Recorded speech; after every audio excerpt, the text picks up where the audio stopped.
तर फ्रेंड्स कशा आहात सगळे मस्त ना. तर मी पण मस्त आहे आणि आशा करते की तुम्ही देखील मस्त असाल, मस्त मजा करत असाल, सुट्टीची मजा घेत असाल. थोडे दिवसाची मजा करून घ्या, नंतर मग परत आपल्या जिम्मेदाऱ्या सगळ्या ज्या जबाबदाऱ्या आहेत त्या पार पाडायला परत त्याच्यामध्ये जायचंच आहे.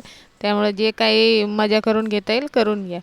तर मस्त मी सकाळी सकाळी उठले होते आणि आज सकाळी सकाळी इतकं छान वातावरण झालेलं, मस्त असं पाऊस पडला होता आणि थंडगार वातावरण झालेलं होतं. आणि इकडं चालला होता आईचा स्वयंपाक. आमचा चहा नाश्ता ऑलरेडी झालेला आहे आणि आता हे दुपारसाठी बनतं आहे कारल्याची भाजी आणि चपाती बनलेली आहे. तर कारल्याची भाजी आणि चपाती बनवली होती. तर आईनं खरोखर खूप छान कारलं बनवते. कधीतरी तुम्हाला रेसिपी मी सांगेल. त्यानंतर मग ना सगळे घरातले कामं वगैरे आवरून घेतले. कामं काय दाखवायची म्हणून आता कामं नाही दाखवले. कामं आवरून झाले त्यानंतर मला खूप दिवस झाले आईस्क्रीम खायची होती, कुल्फी, लहानपणची आठवण. तर म्हणून मग कुल्फीवाल्यावर ध्यान ठेवून बसले होते. जसं कुल्फीवाला आला तसं मग मी कुल्फी खाल्ली. तर मी माझ्या मम्मीने घेऊन दिली होती, मी नाही घेतलेली. तर मग मस्त सगळ्यांनी मिळून कुल्फी खाल्ली. त्यानंतर थोडंसं आराम केला आणि आज विचार केला चला नेहमीच आईच्या हातचं खातो, आपण पण काहीतरी बनवून दाखवूया. म्हणून मग विचार केला चला आज सगळ्यांना आपल्या हातचं काहीतरी बनवून खायला देऊया. म्हणून मग मी बनवायला सुरुवात केली. तर मी मस्त असं आहे ना शेवया बनवायचा प्लॅन केला होता.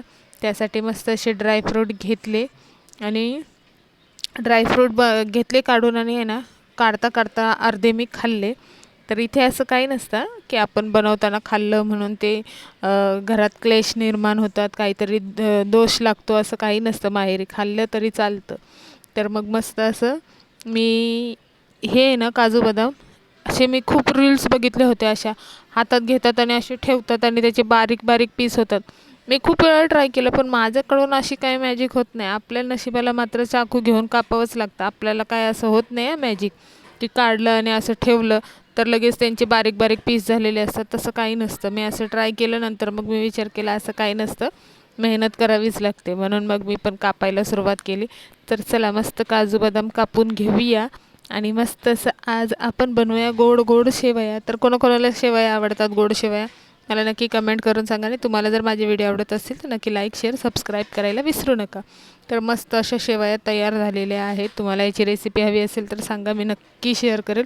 आणि माहेरी कसं असतं ना, आपण थोडंसं काही जरी बनवून दिलं ना तरी त्याचं खूप कौतुक होतं. सगळ्यांना कौतुक असतं. मग ते छोटंसं चहाचा कप का असे ना, मग मी सगळ्यांना विचारलं शेवया कशा लागल्यात, सगळ्यांना मी दिले खायला. तर सगळ्यांनी टेस्ट करून सांगितलं खूप छान झाल्यात आणि खरोखर शेवया खूप छान झाल्या होत्या. माझं कौतुक मी स्वतः करत नाही किंवा यांना पण मी जबरदस्ती केली नव्हती माझं कौतुक करायसाठी. पण ती खरोखर शेवया खूप टेस्टी झाल्या होत्या, कारण त्याच्यामध्ये मेन म्हणजे ना तूप हे घरचं होतं, त्यामुळे ते आणखीन थोडंसं जास्त टेस्टी लागत होत्या आणि साखर घालून केल्या होत्या. तर मस्त अशा झाल्या होत्या शेवया. सगळ्यांना खूप आवडल्या आणि बऱ्याच दिवसानंतर मी माझ्या हातचं काहीतरी बनवून खायला दिलं होतं आणि त्याचा आनंद मला सगळ्यात जास्त झाला होता. आणि संध्याकाळी परत असं इतकं मस्त वातावरण झालेलं ना, तर काय सांगू. असं वाटत होतं आता ह्या वातावरणात भजी खायची की आंबे खायचे, कोणते दिवस आले ते समजत नाही. आंबे तर काय अजून खायला सुरुवात नीट झाली नाही, पण भजी खायचे दिवस आलेत असं मला वाटायला लागले. आता करा मग पकोडे तळायची तयारी. म्हणून मग मस्त असं त्या वातावरणाचा आनंद घेत बसले होते. मला खूप आवडतं इथे बसून हे वातावरण अनुभवायचं. आजूबाजूला कोणी नसताना एकटं बसायचं आणि मी इथे बसून ना खरं तर आईबरोबर गप्पा मारत असते. आई किचनमध्ये काम करत असते आणि किचनच्या बाजूलाच हा दरवाजा आहे. म्हणून मग मी इथे बसून आहे ना माझं माझं वातावरण पण हे करत असते, निसर्गाचं हे पण घेत असते आनंद. त्याचबरोबर मध्ये मध्ये आईबरोबर गप्पा पण मारत असते आणि त्याच्याबरोबर मग मी आईला भाजी साफ करून दे, लसूण साफ करून दे, हे पण काम मी इथे बसूनच करत असते आणि मला म्हणून ते खूप